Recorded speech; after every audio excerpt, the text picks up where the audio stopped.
Just ahead on American Black Journal, a milestone celebration for the Detroit chapter of Alpha Phi Alpha fraternity, plus social media movement to change the narrative about African Americans in Detroit. And we are going to meet up with the legendary Lottie the Body. Don't go away. American Black Journal starts now. Masco Corporation is proud to manufacture innovative and environmentally friendly products for the home. Delta faucets, craft-made in Merillat cabinets, and Behr brand paints have all been designed with you in mind. Masco and its family of companies, serving Michigan communities since 1929. Support also provided by the W.K. Kellogg Foundation, a partner with communities where children come first. The Cynthia and Etzel Ford Fund for Journalism at Detroit Public TV. The DTE Foundation proudly supports 50 years of American Black Journal in covering African American history, culture, and politics. The DTE Foundation and American Black Journal, partners in presenting African American perspectives about our communities and in our world.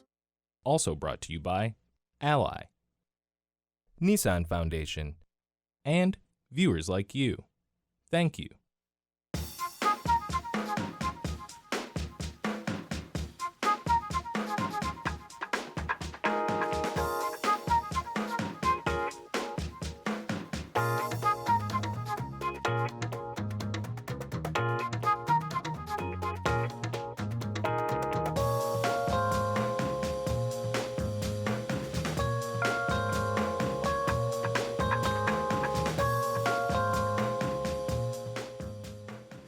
Welcome to American Black Journal. I'm Stephen Henderson. It was 100 years ago when the Detroit chapter of Alpha Phi Alpha fraternity was created. Since then, the men of the Gamma Lambda chapter have partnered with local organizations to service the community. The Detroit Alphas are going to cap their centennial celebration with a gala on October 19th. Joining me now is the chapter president, Alvin Jr. Welcome to American Black Journal. Well, thank you. Thank you for having me. I appreciate it. So 100 years, that is quite an accomplishment. Tell me about this centennial celebration.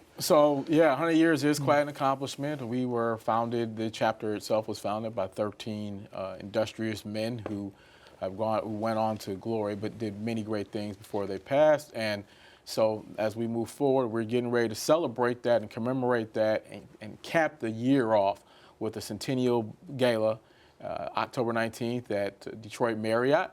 We'll be honoring some of our very own as we celebrate our founders. We'll be honoring some of our very own chapter brothers, some of which include the late Damon Keith, so we'll be honoring him posthumously.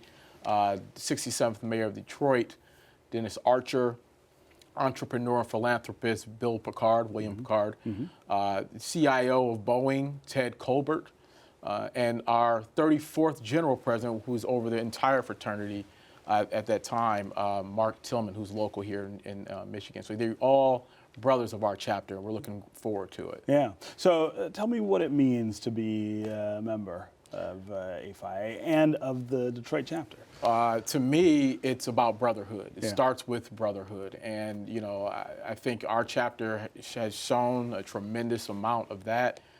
We frequently are obviously there for each other, but also, more importantly, there for the community. We've had an opportunity to be very helpful to other organizations and to partner with other organizations such as March Dimes.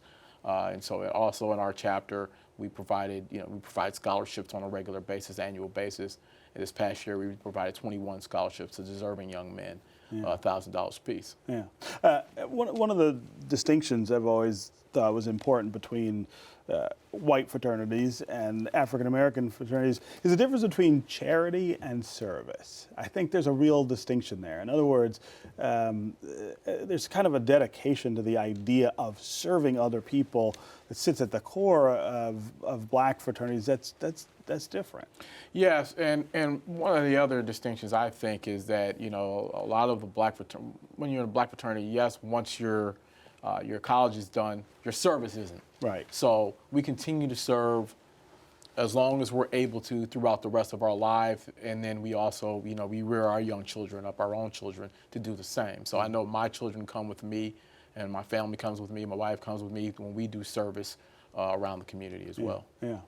What are some of the challenges that black fraternities face right now with, there's changes on college campuses and changes with the Greek system more broadly? Well, just numbers in general. Yeah. Trying to make sure that we maintain our sense of being out there so that people know who we are.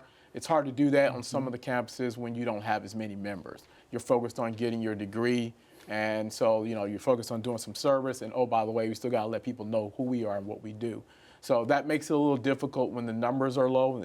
If you don't have as many brothers on campus, it's hard to do all that. Yeah. But that's just one of them. I mean, there are some stigmas you have to try to fight. Yeah. We're not just about partying, and so we're about taking care of the academic piece, as well as making sure we take care of those in our community who need it. Yeah. Is it harder to recruit young people on campuses now to be part of the Greek system?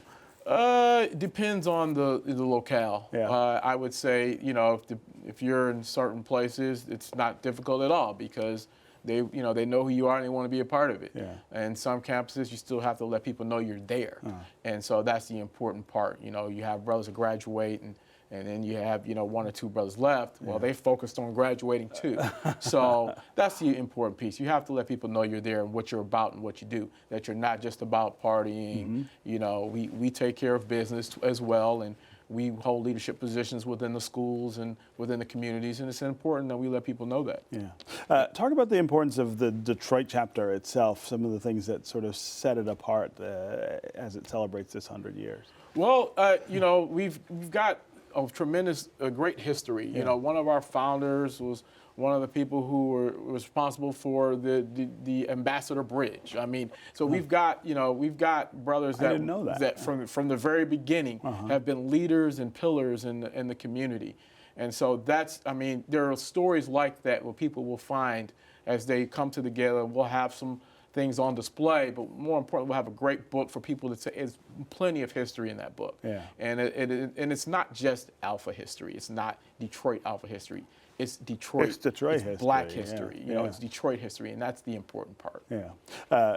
One of the other things that's true about these organizations is the lifelong membership in the organization and what you do for each other when you pass. I mean, that always is so moving to me. Yeah. So when even in death, we consider our brothers are still brothers.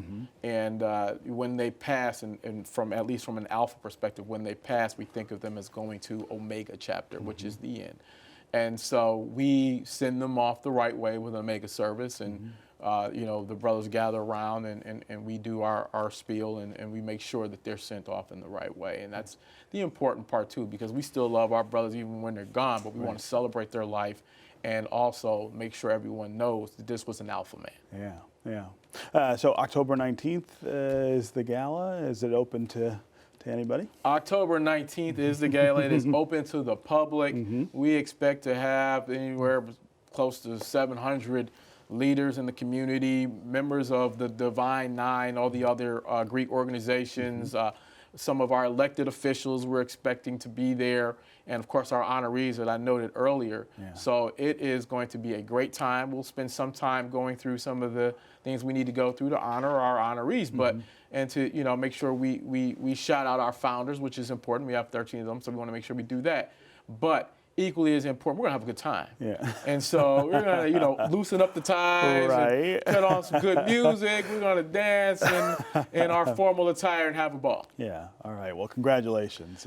Thank you. And while I'm here, I want to make sure you have your tickets. I get my tickets. We're gonna make sure you're there too. So That's right. We're giving you two right now, and we expect you to be there and celebrating with us. I will do that. All right. All right. Thanks for Looking being forward here. to it. Thank you for having me. All right, coming up, changing the conversation about African-American contributions in Detroit. But first, here's a portion of a 1997 American Black Journal show about the role of African-Americans in the city's growth.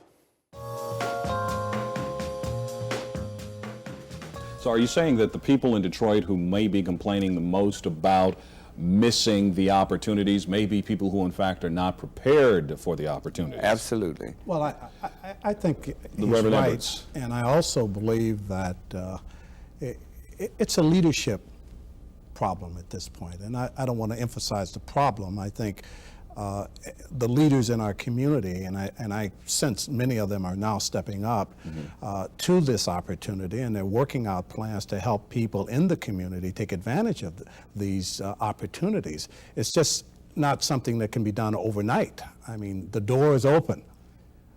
People are moving in. It seems like there might be waves and phases of this development in the community. We don't plan to be left out. And those leaders in the community that have the vision for change and recognize that change must mean that there's economic wherewithal in the community. It can't just be 1, 2, 3, 4 people that will get all the resources and build their businesses and move out to the suburbs. There has to be a plan in place that people in the community can benefit from it too.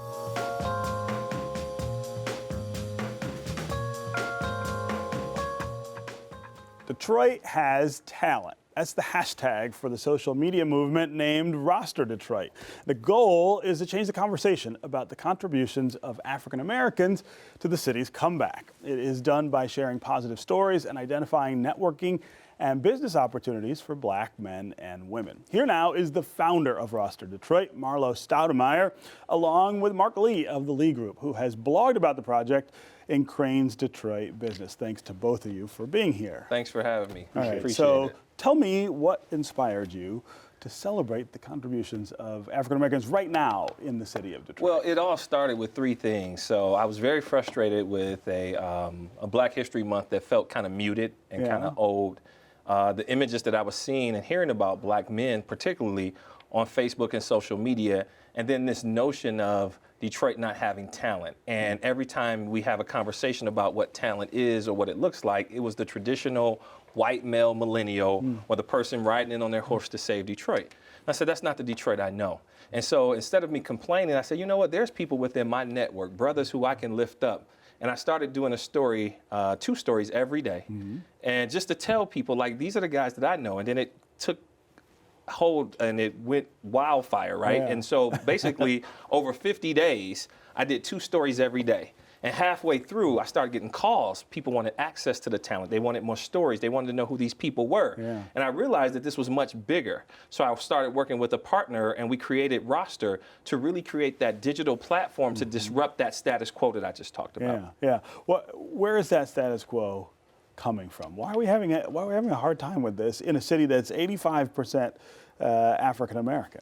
It's America. I mean, if you think about the way that America has set up, whether it be African Americans, women, people with disabilities, there's this notion that we've came up with around hidden talent. And so the majority, which is actually shifting, and by the year 2040, 2045, America will not be predominantly white.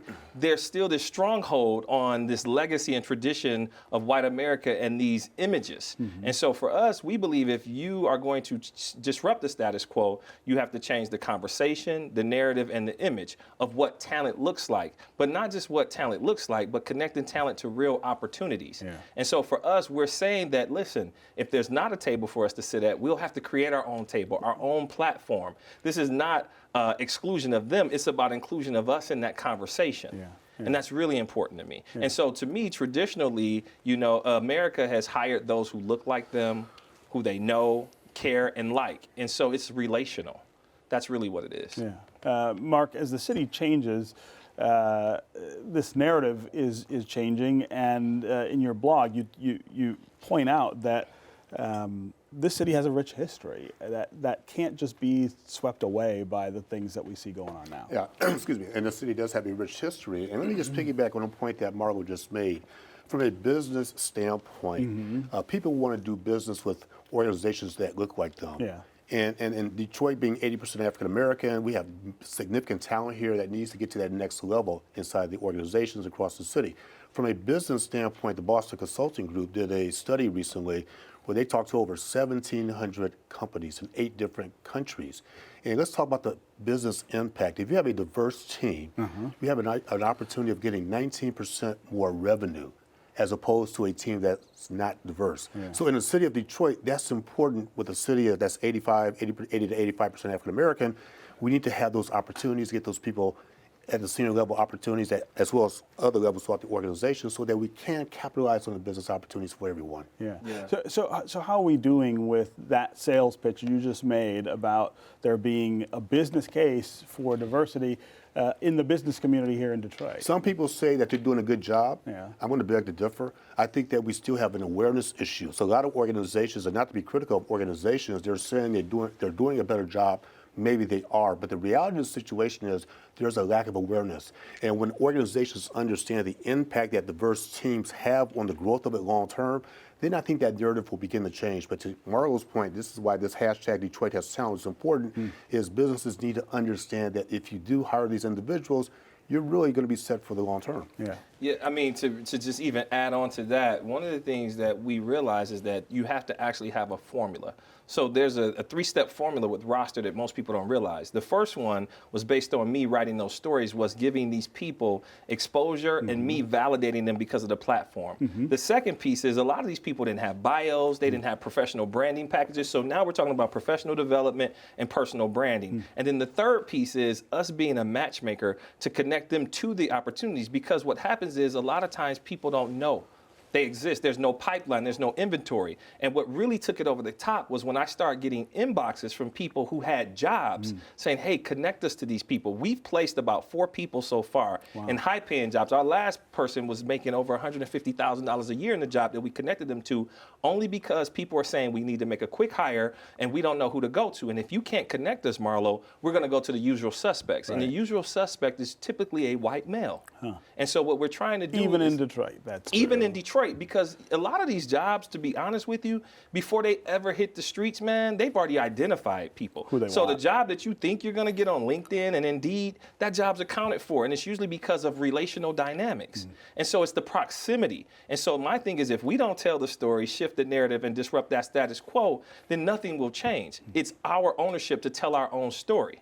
And then at the end of the day, it's also an opportunity for us to look at each other and say, I should be doing more business with Steven. So this isn't just a black and white issue. How do we support each other and lift that up? Because everybody's paying attention to the talent gap. And it's true, it's there. But while they're doing that, they're forgetting about the hidden talent that's available.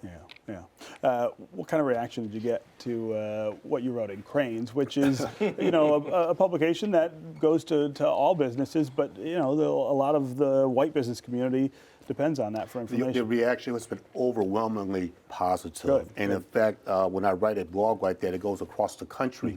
I got comments from people from not just in Detroit, but across the entire country, which made me feel good because when I heard Marlo's story and I read about it, and we discussed it, I said, this story has to be told.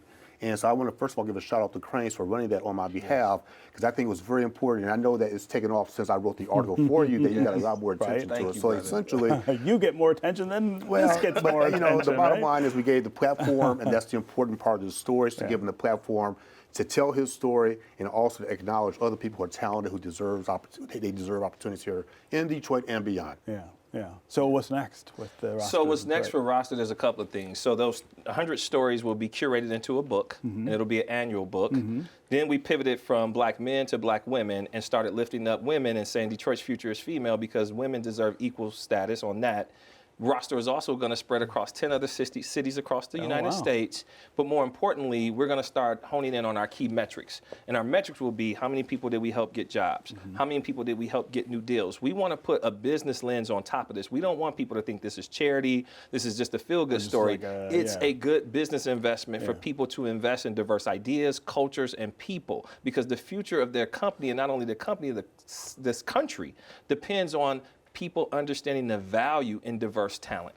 And Detroit does have talent. And that's the most important thing that we need to know. We just hired 2 people. And we're building and we're growing and we're partnering. We want everybody to get on board with this hashtag and spread it across the nation. All right. Congratulations on Thank a you. really great idea. Thank you. And thanks for being here. You'll be featured next. There we go. I don't need that. Thanks for your time. So finally today, if you're a longtime Detroiter, you have probably heard of the popular African-American exotic dancer from the 1960s, Lottie the Body. Lottie Graves Claiborne is a cultural icon in the city. having performed at places like the 20 Grand, National Theater, and Elmwood Casino in Windsor. Recently, Lottie went looking for one of her favorite downtown haunts with filmmaker Nicole McDonald and One Detroit's Bill Kubota. It might still be. Old brass rail.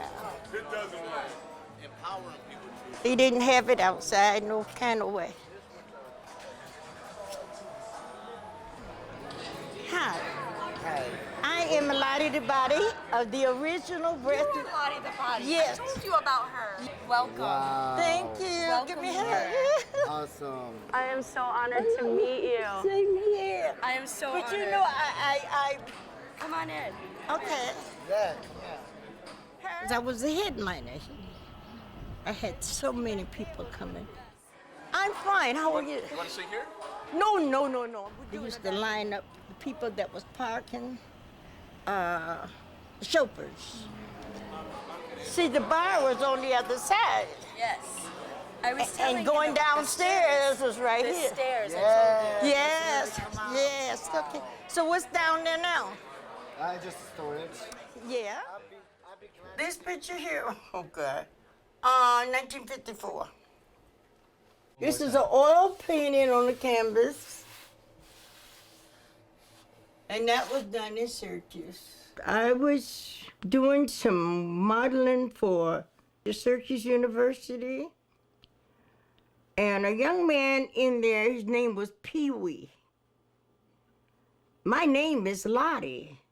But he said, hey, you have a body, and I think it should be named Lottie the Body.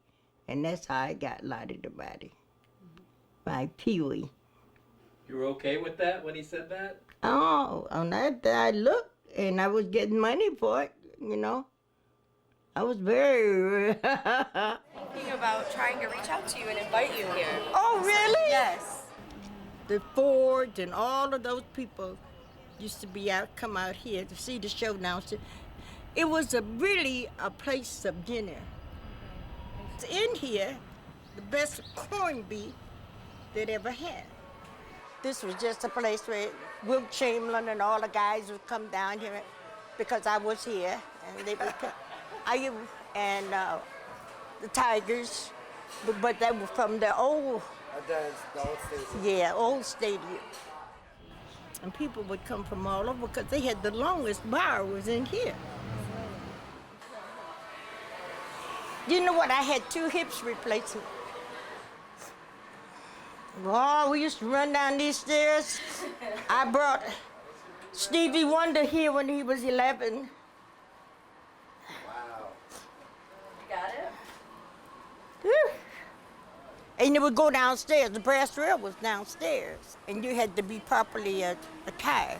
Okay, this is the hole downstairs, right? Yeah. Oh, the Ivanhoe room was up there. Upstairs? Up there. Okay. The dressing rooms was over here. And over here was just about where you could sit, small tables, and a booth that ran all the way around. You know what would be nice? What? To make this a strip club. Yes, I agree. Because they're called burlesque. Burlesque, Michigan burlesque. Who would have ever thought that I'd be like this? We never know. That's our program. Go to AmericanBlackJournal.org for more information on our guests, and you can always connect with us on Facebook and on Twitter. We'll see you next time.